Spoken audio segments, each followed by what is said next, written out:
How different can things be when a manga version of an anime series is made? Turns out, pretty dang different.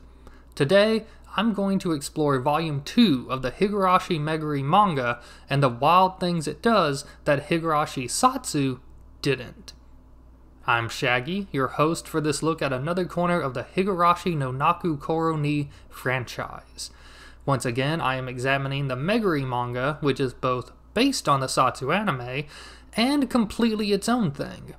I covered Volume 1 of the series a while back. Give that video a watch to see how vastly superior Meguri's first volume was to the end of Go, and the promise it holds for the rest of the series. And maybe check out my review of Go and Satsu to learn why I dislike the anime so much. So, let's start with the first chapter of Volume 2, which is actually the last chapter of the Sadako Washi Hen, or Village Destroying Chapter arc from the first volume. Basically, Sadako has lost her mind and feels helpless after going through many loops, thanks to Yua, and never being able to live a happy life with Rika. Something bad always happens, and Sadako concludes that fate will always keep her and Rika from having a happy life together. What does she do in such a situation? Why, she has Yua send her back to June of 1983 over and over again, of course. Because that was the happiest time of their lives, full of joy and fun. The whole gang is there, they play games and overcome obstacles, they die, of course they die. If they don't, then eventually things will get bad and Rika and Sadako will be separated. The only logical choice is to live the June of 1983 over and over and over, so they can have eternal happiness. Understand why I said earlier that Sadako had lost her mind? Sadako, in her madness, concludes that a tragedy must occur, and the cause of the tragedy must be Hinamizawa syndrome. But oh no! Yua says that it's not that simple anymore. It doesn't become terminal on its own. But there's the H173 drug, Sadako says. I'll just use that and make someone terminal. Yay! But that's still not fun enough. To make it even more interesting, the pair decides to let Sadako keep all of her memories through each loop, and to let Rika keep her memories too, except for the moments leading to her death.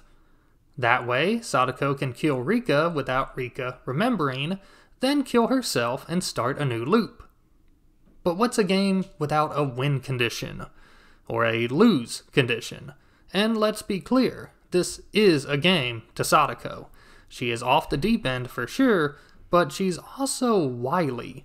For the Trap Master, creating a game and dominating it is her purest joy.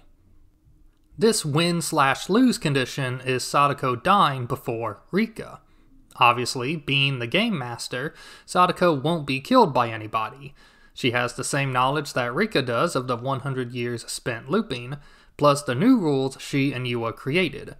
The only way she can die/lose is if Rika kills her, which seems impossible because how would Rika figure out that Sadako is a looper and causing the tragedies? This is when we remember Satsu and go, this is going to get dumb, isn't it? But don't fret, because Meguri has added another wrinkle to the story. Sadako, even if she loses, won't really lose, because if Rika kills her, that means Sadako will essentially haunt her for the rest of Rika's life, psychologically speaking. Yes, Sadako feels good thinking about Rika deliberating and finally deciding that she has to kill Sadako, and then being tortured by the fact that she murdered her best friend until the day she dies. Messed up, right? Now, this shows how the entire ordeal has warped Sadako's mind, creating a narcissistic persona that sees everyone but her and Rika as expendable, as they don't carry over from the loops. And since it's impossible for her to have a happy future with Rika, her only choices are to either repeat June of 1983 forever, or die by Rika's hand, and live on in Rika's mind. Do you feel bad for Sadako yet? It's clear that Yua, who gave Sadako no hope whatsoever, let her wither during all those loops, when Sadako tried to create a happy future. Yua, the merciless god that seeks only entertainment, is the true villain of this story. Yes, Sadako is bad, but she's also in an impossible situation, or that's how it seems to her. Despite having the ability to loop, she doesn't have any options. Like I said, she can either repeat the tragedies of 1983 or give in to her lack of a happy future. And it's not just, I can't be friends with Rika anymore. In the loops Yua sent her through, Rika died, Sadako died, Satoshi died. Nothing worked out. Sadako always lost some essential part of her life, including her own life. Here, Sadako feels like she controls fate, but really she's being tossed about at the whims of fate, the fate called Yua, who loves seeing Sadako and the others suffer. To end the chapter, Sadako goes back to the original world, where she and Rika are St. Lucia students visiting their friends in Hinamizawa. They have fun with the gang, and it's a great time, until Sadako gets Rika alone and strangles her, then slits her own throat with a piece of glass. Because this world doesn't matter, not to Sadako. The real fun starts in the next world, the world of Oniakashi Hen, also known as the Demon Revealing chapter, the next arc of Meguri and the first arc of Satsu. The plot of this arc is pretty straightforward. Reina's father is seeing Rina, and this upsets Reina. Sadako injects Reina with the H173 to send her into full-blown Hinamizawa syndrome. Reina kills Rina, then tries to kill Keiichi, but there are some very large differences in Meguri. First, let's talk about Rina. In the anime, she is less of a villain from the get-go. Yes, she's taking Reina's father's money, but she sort of feels bad about it because of Reina. Then she actually ends up being a good person. She asks Reina to help convince her father to stop visiting the club so he doesn't keep wasting their money. But Reina, already dealing with Hinamizawa syndrome, doesn't believe her and mercilessly murders Rina. This paints Reina in a very poor light. Yes, she's a victim of Sadako and the syndrome, but she feels more like a villain. And part of that is because Reina is a good person. There really isn't anything negative about her at all in this arc, which I have problems with, but I think I'll save that discussion for when Teppei pops up. I have a lot to say about Teppei. Things are a bit different in the manga. Now, Rina says that she and Reina's father may be getting married, which is of course a scheme to steal all of his money along with Teppei, as she calls him here Tetsu, and that matches up with previous Higurashi arcs, where the two of them worked together to steal Reina's father's money. When Reina says that she overheard her plan, Rina snaps and actually threatens to kill Reina. Yup, that sounds like the Rina we know. But Reina doesn't back down. She talks about the guilt she feels over not being able to save her family before, and swears that now she will protect her family. This outburst and show of determination cause Rina to leave. We see flashes of her past, and then Rina finds Reina at the junkyard. She explains to Reina that her childhood sucked. Her mother left, and her dad got deep into debt. So she learned that money was the key to happiness. She grew up pursuing money and didn't care how she got it. But Reina and her dad actually made her realize that happiness isn't always about getting the things you want. It's also about being with the people you care about. She says that Reina's father always looks so happy when he's talking about Reina.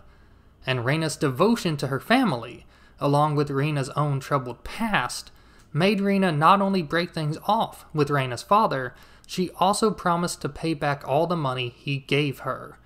So Rina, in the manga, genuinely earned her status as a not terrible human being. After the conversation, Reina even thanks Rina for giving her father the ability to smile again, though she won't forgive Rina for deceiving him. It's an amazing moment for both characters. We get backstory on Rina that explains why she would change, and we see Reina being the caring yet strong individual she is. She doesn't hate Rina, but she doesn't accept her either. Of course, Rina still dies in Megure, but we'll get to that in a minute. Next topic, Sadako injecting Reina. In the anime, it's quick and simple. Reina is taking a nap in the nurse's office at the school, and Sadako sneaks in and injects her. We already saw at the end of Go how she gets the drug, looping over and over until she figures out the password for the safe it's in, but there's one big unanswered question in the anime. How the hell does Sadako inject a sleeping person with the drug without the person waking up? It makes no sense. But we're supposed to accept it for the sake of the story moving forward, even though it is absurd. But in Megure, are things different. In Satsu, Sadako drugs Reina days before the Cotton Drifting Festival. But in Megure, Sadako drugs her after the festival, and in quite a spectacular way.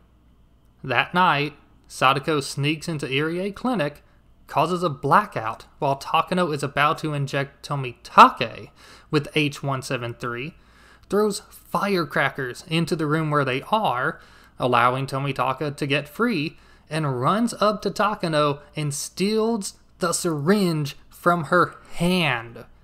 Out of her damn hand. Then the Bloodhounds come and rescue Tomitaka, and Takano's plan is stopped. Sadako, outside with the syringe, which again, she took out of Takano's hand. My God! Says that was too risky, so she's got to come up with a simpler way of getting the H173 in the next loop. Maybe that sets up what we saw in Go, her learning the passcode and stealing it at the start of each loop. Then, a trap, Sadako said, trips Reina, who is walking home from the festival. Sadako puts a bag over Reina's head, restrains her hands, and injects her. So, Reina doesn't know who attacked her or why. And since she was just drugged, she's all messed up and can't really think about what just happened. She simply keeps walking home. This way, there is no plot hole about an injection not waking someone up, and we get a lot more action. This scene is what should have been animated. It's incredible. It would have been far more interesting than what we got. It connects things in a far better way, and even showcases Sadako's talents at setting traps and being, well, a little goblin. She took the syringe out of Takano's hand. I just can't understand. Why didn't that happen? That should have happened in the anime. That was amazing. After this scene is when Reina kills Rina, far later than in the anime. At home, Reina finds Rina, who has brought a cute cake to help make amends with Reina, showing again that she is trying to change for the better, because she has met someone like herself. But Reina, with Hinamizawa syndrome having already destroyed her sense of reason, doesn't understand why Rina would be there and sees her as an enemy that must be killed. Reina still kills Rina, but I feel a lot better about it in Megure. Here, Reina very much feels like a victim. She had just been attacked by Sadako, she had already made peace with Rina, and the murder wasn't premeditated. Everything would have been fine, if not for Sadako. And I know that Satsu tried to get that same feeling across, that Reina was a victim of Sadako's plots, but it didn't convey it the way the manga does. It comes up short.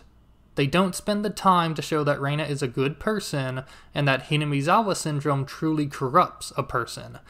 They don't show us why Rina isn't horrible anymore. They don't make us care about her, other than by saying, she's not a bad person this time. The anime focuses on how much pain Rina has caused Reina by deceiving her father, on how bad Reina has had it, and doesn't make either character likable or worth caring about. But Meguri does. So thank God for Meguri, right? There are a decent number of other changes, but only one that I want to discuss, and it's what happens at the very end of the arc.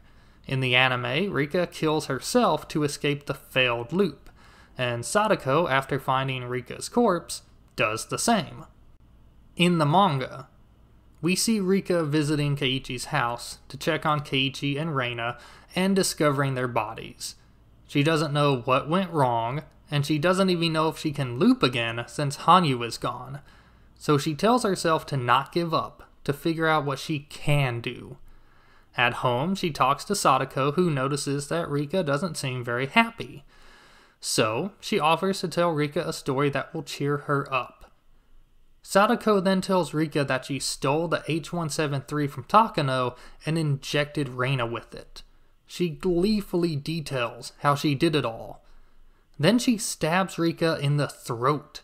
She keeps doing it until Rika is dead, then starts stabbing herself, remarking how much it hurts, but also how easy it is to see through every one of Rika's plans. "I am fate itself," she says, drunk on power and without a shred of humanity. This new scene sets up two very different character dynamics for Rika and Sadako. Rika refuses to give up. She admits her lack of knowledge about the situation, but resolves to keep fighting. And Sadako isn't trying to convince Rika of anything. She's controlling the situation and getting what she wants out of it. Because, as we've already seen, Sadako isn't striving for a future where Rika stays in Hinamizawa. What she wants is an eternal series of loops where she can enjoy herself, or an ultimate end by Rika's hand. She is either going to be in charge completely, or lose all control by having Rika, the person she cares about most, take it from her. It's clear already that things can't end the way they did in Satsu. Sadako's motivations are too different. But also, we see little hints that the characters don't want to repeat tragedies. We see bits and pieces of who these characters are and why we like them. Something Satsu didn't give us much of because it wanted to focus on gore and turning every good person into a villain, while turning the villains into good people for some reason. Will Meguri have a satisfying conclusion?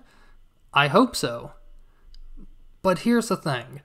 Even if it's bad, I bet it'll at least feel more thought out than the ending of Satsu. Because the first two arcs of Meguri sure blow the Satsu versions out of the water. That's all for today. I do plan to keep this series going by eventually covering the next arc, but it might be a bit since making this video has taken a lot out of me. I said a lot, and I had even more to say about Higurashi, honestly, but I've gotta draw the line somewhere. I have to know my limits. We can have all kinds of discussions in the comments, though. If you have an opinion about anything in Higurashi's Satsu or Meguri, please leave it down below. I'll respond as long as I can think of something to say. I do struggle with that now and again, but I'll definitely do my best to read every comment. Thank you for watching. If you want to find me online, I'm on Twitter because, well, I'm not on any other social media, and I figure it's good to have one site. I'm at ShaggyGbis.